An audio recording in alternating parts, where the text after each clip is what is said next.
Hello and welcome to Wineskins, a program that features the lives of the saints and reflections on the Sunday readings, along with information on a variety of topics and issues from a Catholic perspective. I'm Father Jim Korda. Our program is brought to you through the annual Bishop's Appeal, the Catholic Communication Campaign, and St. Paul's Catholic Books and Gifts, a division of the Society of St. Paul. Our interview segment today will feature Dr. Jim Kravec. We will also get a glimpse into the life and times of Saint Hilary, along with reflections on the readings for this feast of the baptism of the Lord. That and more on Wineskins. In our current issue, we will speak once again to the president of Cardinal Mooney High School. With me again is Tom Maj, who is the president of Cardinal Mooney High School. Welcome back to Wineskins. Yeah, thanks for having me again. You know, last week we had a nice flavor of what's been going on with Cardinal Mooney High School, but I think now we'd like to focus on some of the other aspects of the school. One of those is the goals of Cardinal Mooney, probably similar to many Catholic high schools, but unique in many ways as well. Tell us about some of those unique goals and the direction you'd like to take the school. If I can, just a quick, brief history lesson. In 1960, when Kennedy was elected president, one of the great debates in the country was, do we need a dual educational system, public and Catholic, now that the Catholics have a president in the White House? And the answer was a resounding yes. There were still many social justice issues that had to be addressed. And so our bishops and Pope and Catholic community continue to support Catholic education because of, again, what makes it vital and important in the development of young men and women. And I don't personally believe that any of that has changed. And I think in 2021, it perhaps is more critical today that these schools are operationally vital and have a lot of vitality, because hope radiates out from our school communities, and that's critically important within our immediate communities as well as to the kids. So going forward, I think, again, what my goals are and what I've been called to do is to continue the educational mission of the church through Cardinal Mooney and providing quality education. And by that, I mean it's a transformative kind of education. We take a long-term view of the students. You know, in Dallas, the diocese there would say our goal is college and heaven. Mm-hmm. And I think that was a pretty succinct way of describing the role of our Catholic schools. We have more important goals than college admissions. We're raising future moms and dads, husbands and wives, neighbors, employers, employees, citizens. And so, again, the role that we play in society is far greater than simply a college prep academic program. In order for that to continue to be our mission and our goal, the school itself has to be operationally sound. We have to be good stewards of the resources that many generous donors have given to us, and to continue to strengthen the school through its programming and its outreach to the community. In the 21st century, one of my mantras is partner or perish. And I say that because, in part, one of the things that we do is we build a community's assets through our graduates. And so in order for me to continue to build the Valley's assets, it's important for me to know what the Valley needs.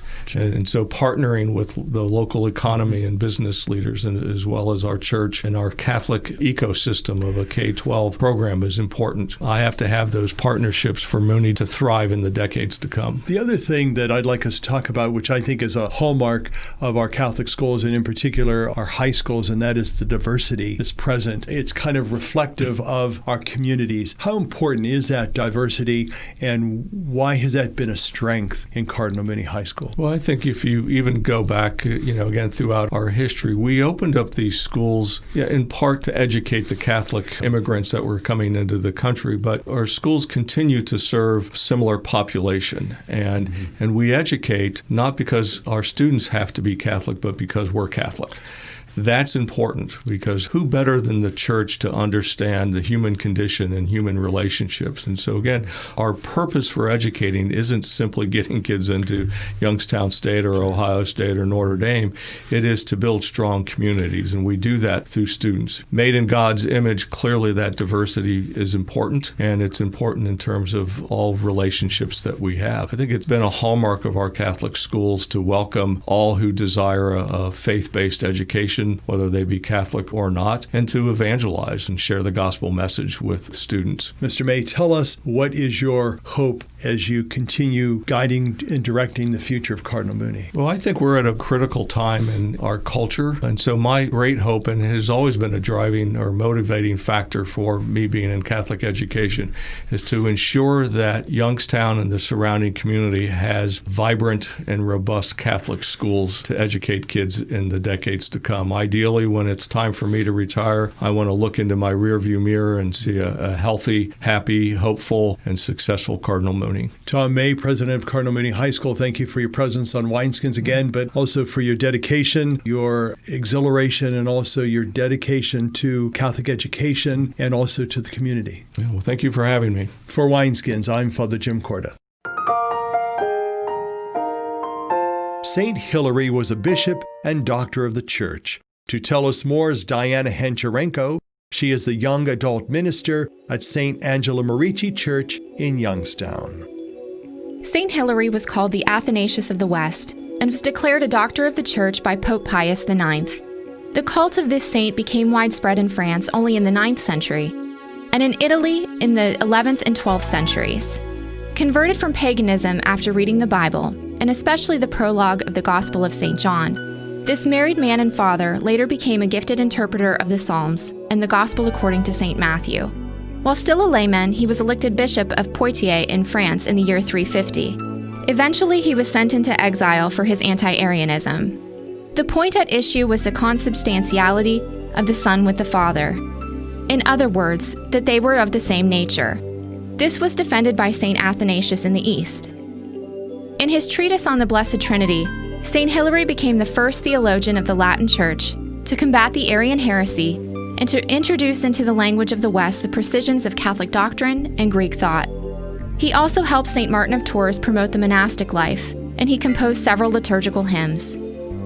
The opening prayer of the Mass replaces the ancient Parisian phrase, "Proclaim the dignity of the Word," to "Defended the divinity of Christ your Son." Hilary had in fact fought unsuccessfully in defense of the Orthodox faith. He also showed prudence and moderation amid the hostility of those bishops who repented of their past errors, who were allowed to remain in office. It was written of him that the whole world ought to recognize that our French nation was freed from the sin of heresy through the intervention of Bishop Hilary. It was under St. Hilary that the clergy recognized more and more that even in a Christian state, the Church must remain separate and independent. The relevance of Hilary's message can be deduced from the opening prayer of the Mass, in which we ask God to give us a deeper understanding of the divinity of Christ to help us to profess it in all truth. Moreover, in his treatise on the Holy Trinity, he exhorts us to be faithful to the teaching of sacred Scripture. He prayed that the Lord will impart to us the meaning of the words of Scripture and the light to understand it. Finally, it is interesting to note that in a letter to his daughter Abra, he urged her to renounce marriage and remain a virgin. His feast is celebrated on January 13th. For Wineskins, I'm Diana Hancharenko. Talking with Dr. James Kravec, who is the Chief Clinical Officer at Mercy Health. And one of the things, Doctor, that I'd like us to talk about is the CDC, the Center for Disease Control. We do hear many different things from them and how things do change because of new information we get. What is the role of the CDC in the life of humankind and our health? The CDC is a branch, really the federal government, of taking care of our communicable diseases and our health. And so many scientists, physicians that are there, administrators that are there, who are supposed to get the research that we have out there and make recommendations for us. I will say it's probably the most go-to website I use for all things infectious disease. If someone asks me a question about guidelines for travel to Africa for malaria, well, that you go to the CDC website. If someone asks about foodborne illness, you go to the CDC website. It's very thorough, and it seems to be the go-to source for medical professionals. And I think you would concur, and I, as a layperson, would agree that that's where we would get the best source of information anytime we talk about a disease or an illness or a pandemic. That's what I do. I think it's a good source. And again, Ohio Department of Health, which is our state agency, references CDC quite a bit. So I think the fact that they're in line, lockstep, is a very good thing. One thing I'd like us to talk about, and as I had mentioned earlier, I don't want to get political, but why is it that certain parts of our country, let's just talk about the United States, where we saw more of a concentration of the disease, where as opposed to other parts of the country, we didn't see that? Is it because people were doing it right and people were doing it wrong, or were circumstances different? I think there may have been different interpretations, and I think, and from not to get political, but I think there's different ways you could go. Leaders, could have gone different ways. In Ohio, we had Governor DeWine and Dr. Acton, a Youngstown native. Dr. Acton, a YSU grad, so very proud of her. It feels like, as my role as Chief Clinical Officer and my role also as Medical Director of Mahoning County Public Health Department, I've had a chance to watch how they've acted, and it seems as if they were following the science pretty clear, and they were also very definitive very early. Meaning this, we were one of the first, I think we were the first state in the country to close schools and close many things. And I think at that time, looking back, the speed at which they did things caused us to stop the spread and flatten the curve, which I think happened. Now there's a debate on when you open things up, we can talk about that later, but I think what they did was very quick. Other states, for whatever reason, I don't know what that is, the governors or the leaders or the health departments or whatnot didn't move as quick. That was one answer, I think. And the other answer is really the natural spread of viruses. And so, we think this came from Wuhan City, China. I'm pretty sure it did. And the two areas that started first were in Seattle or in New York City. There were heat maps in the very beginning I saw. And every case was a red dot. New York City was lit up real good. And we know where we in Mahoning Valley, in Northeast Ohio, where we sit, and there's freeways coming in from New York City, there's a lot of travel, and that spread was very clear. And if you saw when that spread happened, the state shut down right as it was hitting us. And so one theory, this could be totally off base, but one theory is as the state shut down, travel stopped, people stayed home, it was already in our community. Mahoning County was hit very hard in the beginning, but now we're not. Now natural spread happened, and we're, as we should, 4th or 5th largest county in the state, 4th or 5th largest number of cases. Let's talk about that idea of spreading it. Should we continue to be cautious without being paranoid? And how do we do that in a normal way, in ways that we're not acting normal nowadays? That's probably the most important topic we can talk about today, because I think there absolutely are still coronavirus cases. There are coronavirus admissions to the hospital and intensive care unit, and there still are deaths. So we can't say it's gone, but we also can't say our society shut down. Those two things we have to acknowledge. And if we acknowledge that, then the answer is, well, how do we go about in normal society that still cares or still is cognizant of the fact that it's still there? Going back to church, for example. I the first month it was open, just a true story, I went back the very first weekend I could. And I was so anxious and worried I didn't even make it through the entire Mass, because all I was doing was looking around and worried. And we left. My wife and I left because it was so uncomfortable for me. It took about a month, and we came back.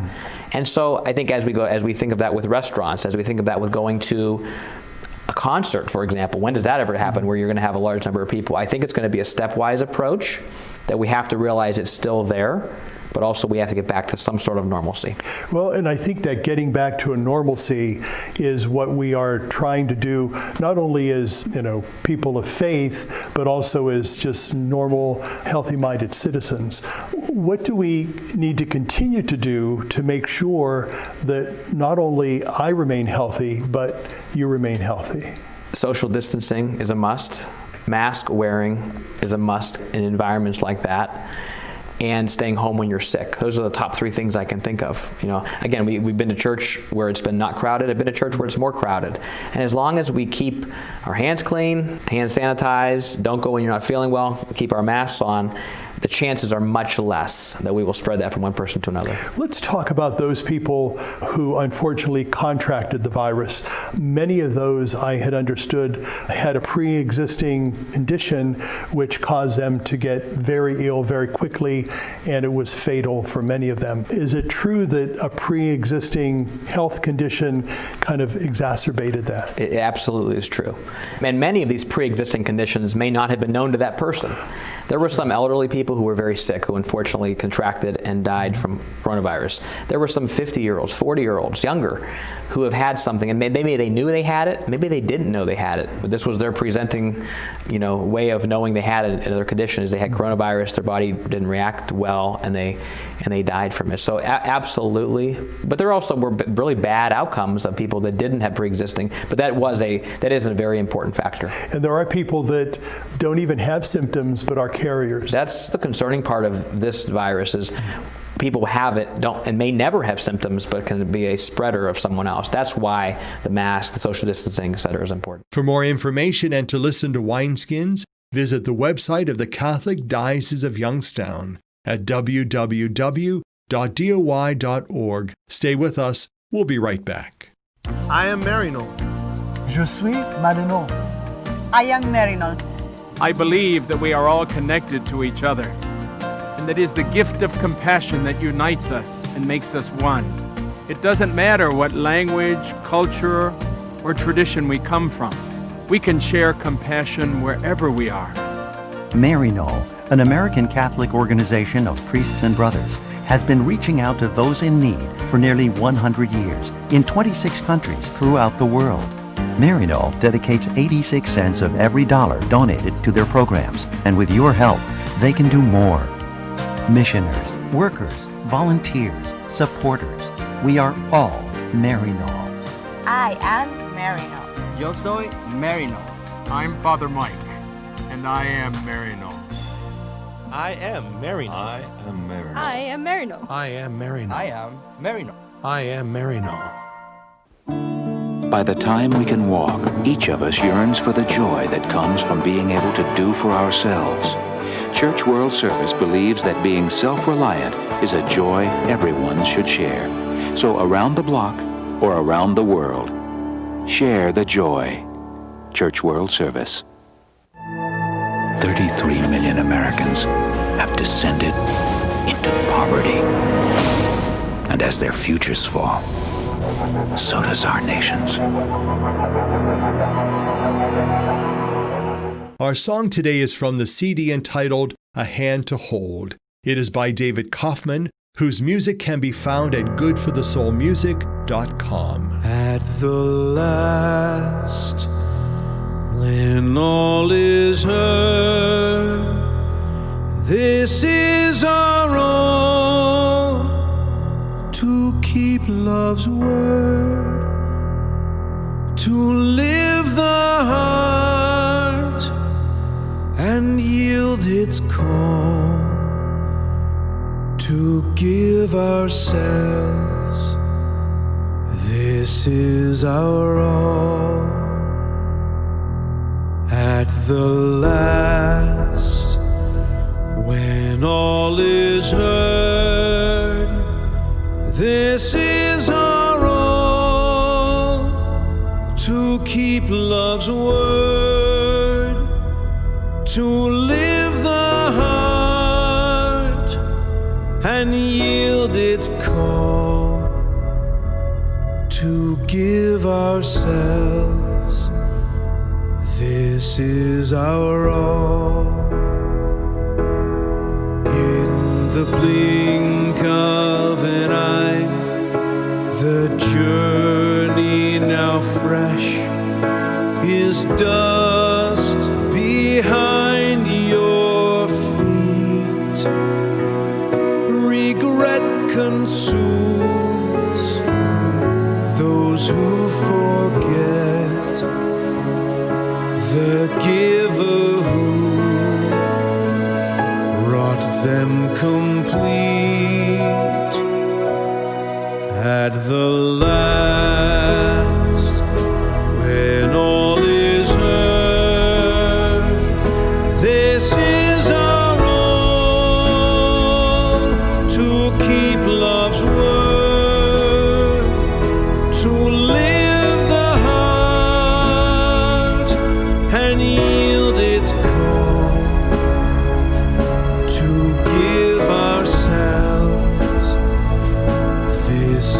is our all. The sun will dark, the clouds return, and the guardians of the house will tremble.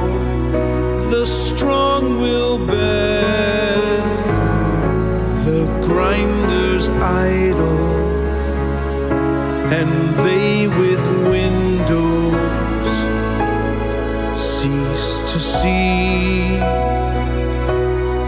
At the last, when all is heard, this is our all, to keep love's word, to live the heart and yield its call, to give ourselves.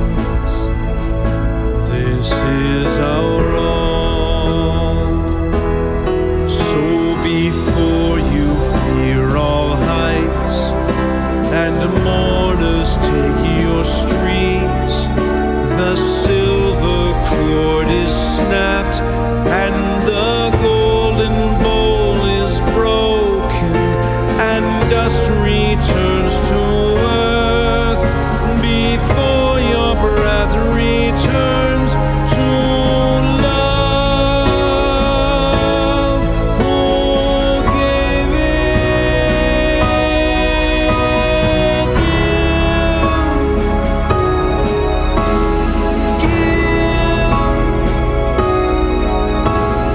Give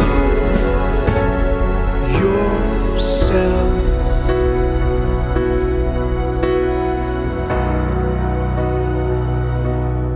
At the last, when all is heard, this is our all, to keep love's word, to live the heart and yield its call, to give ourselves. This is our all. At the last, when all is heard, this is our all, to keep love's word, to live the heart and yield its call, to give ourselves. This is our all.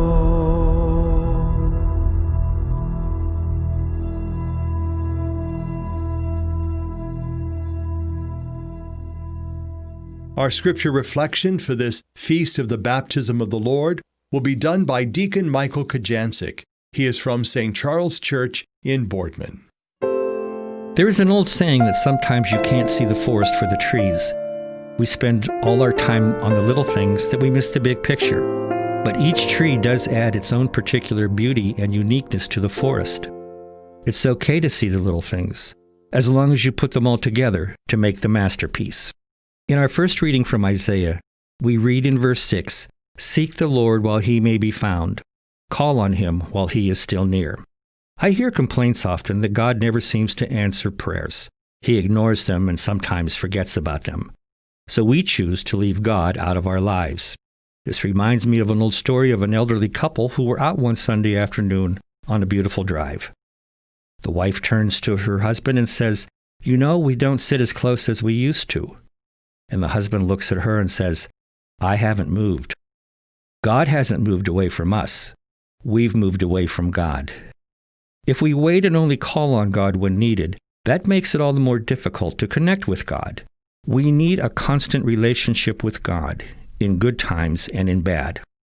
In the first letter from John, verse 4 says, "And his commandments are not burdensome." Now I have to admit, when growing up, I misunderstood the concept of commandments. I thought they were hoops one had to jump through to get to heaven.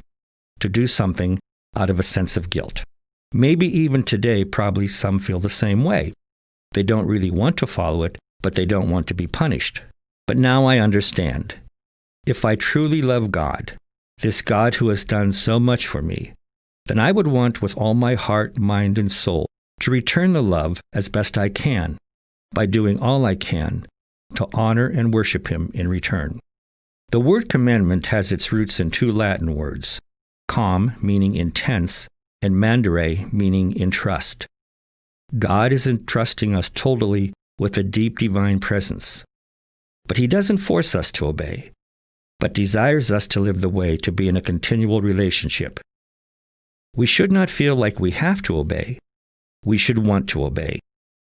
And in Mark's Gospel, in verse 10, we read that Jesus saw the heavens being torn open.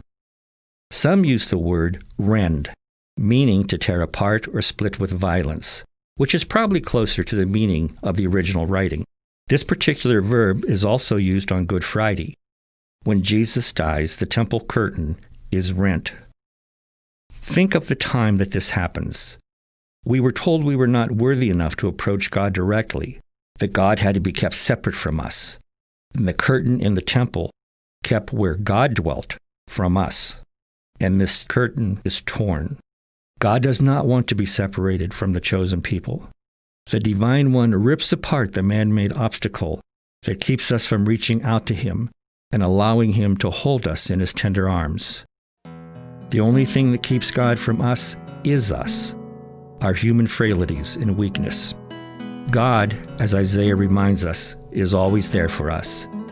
God, as the letter of John reminds us, will always give us the guidance we need.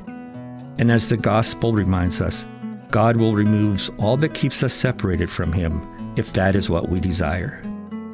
3 small sentences, 3 small trees, so to speak, that are part of a big, beautiful template of what it means to be a child of God. For Wineskins, I'm Deacon Michael Kocjancic. Jesus belongs to the age and to all the human race. If we ever find our way to a better world, it will be through the pathway of love and goodwill. Our only hope is our kinship with Christ.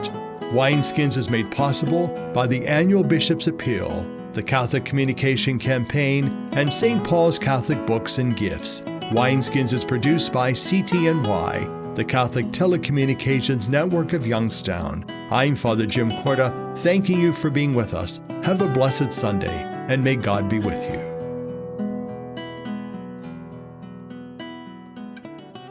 What have you done for your marriage today? I gave my wife a hug this morning. I told her I love her. I did her hair this morning. I think it looks pretty good. I cooked my husband's favorite breakfast. I bought her an orchid. What have I done for my marriage today? I sent my husband a love email. I read the newspaper to my wife, and it cracked her up. But she's still laughing. What have you done for your marriage today? Make a change for the better. Need help? Go to foryourmarriage.org, a message from the Catholic Church. They say America is the land of opportunity, but for some, life isn't so easy. Right now in America, 1 in 6 children lives below the poverty line. That's nearly 13 million children of all races, all across our country. Where do you draw the line and get involved? You can make a difference in more ways than you think. Go to povertyusa.org today, because 1 in 6 children in poverty is one too many. A message from the Catholic Campaign for Human Development.